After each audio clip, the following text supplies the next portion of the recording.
Welcome to Baking a Cake with Miles Bannon. For the next few minutes, I'll be your disembodied host.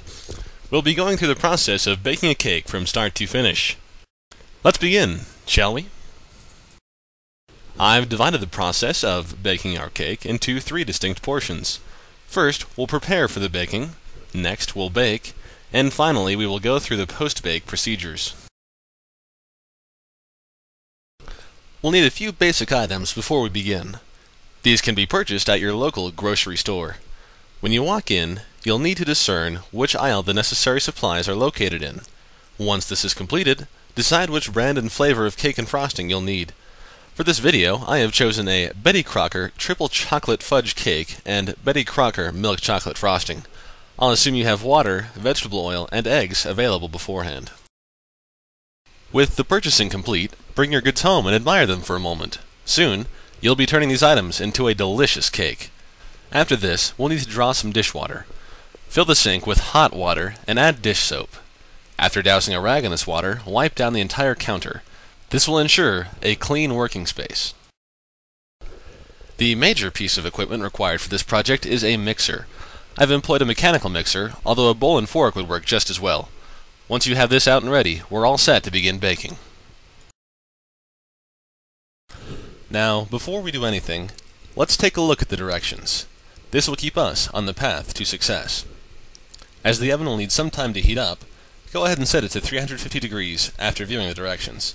Now, open up the bag of cake mix with a pair of scissors. Attempting to tear the bag open could potentially cause a mess. Empty the cake mix into the mixer.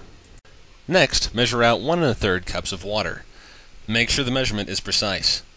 Empty this into the mixing bowl, and then measure out 1 1/2 cups of vegetable oil. Like before, we'll need to be exact. Empty this into the mixing bowl and we can continue. Now, at this point, I started the mixer. That was stupid of me. Luckily, I realized the mistake quickly and shut off the device. Where the process should be continuing is here. Open your carton of eggs and, one at a time, crack 3 open and empty them into the bowl. At this point, you can begin mixing the cake batter. While the batter is mixing, let's go ahead and prepare our cake pan. We'll be using Crisco for this. Fold up a paper towel and run it through the Crisco until there is a fair amount of it on the paper towel. Rub this onto the pan.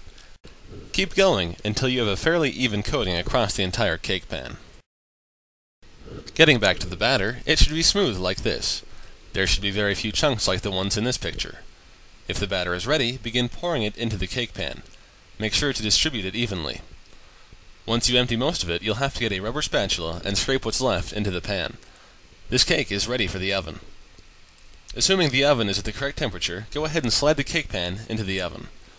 It will need at least 29 minutes to fully bake, so go ahead and set a timer. Since there isn't an awful lot to do while the cake bakes, this is a great time to clean up the dirty dishes created while preparing the cake.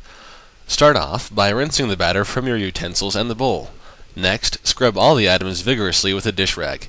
It's very important to do a good job of cleaning, otherwise you could be at risk for a case of salmonella. Rinse all these items down with cold water after scrubbing them, and then dry them with a clean dish towel. They can now go back to their storage areas.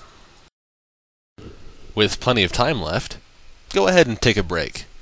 Just make sure you'll be able to hear the timer.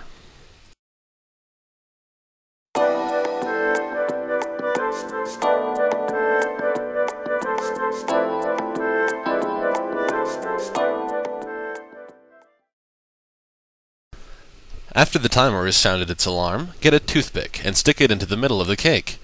If it comes back clean, it's done. You may be excited to frost the cake right away, but we're going to have to wait. Trying to frost it immediately will cause the surface of the cake to tear. Let it cool until it feels firm and is only moderately warm to the touch. Once the cake is cooled, begin frosting it. Begin by dropping large globs of frosting on the cake and then spreading them around. Smooth, gentle movements work best. As you gradually accumulate frosting, begin paying more attention to the smoothness. Once all the frosting is on the cake, make a few final strokes to smooth the frosting completely. Optionally, you can add decorative icing.